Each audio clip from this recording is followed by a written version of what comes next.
All right, 2023 Hyundai Palisade. I'm gonna change the windshield wipers. First, foot off the brake. I'm gonna press the start stop. Press it again. So it's in accessory mode.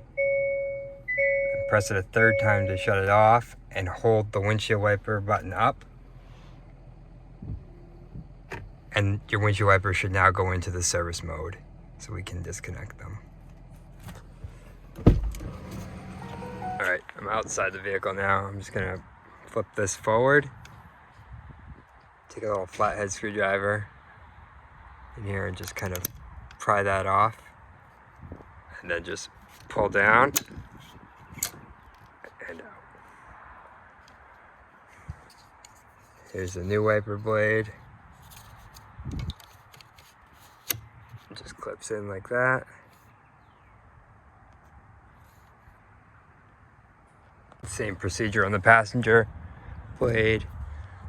This one might be a little bit harder because it's hard to reach, but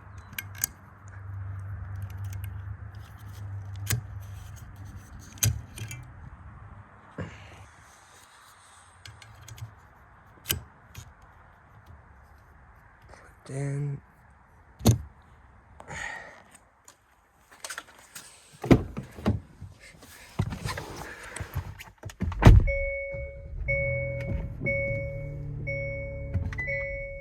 Thanks for watching.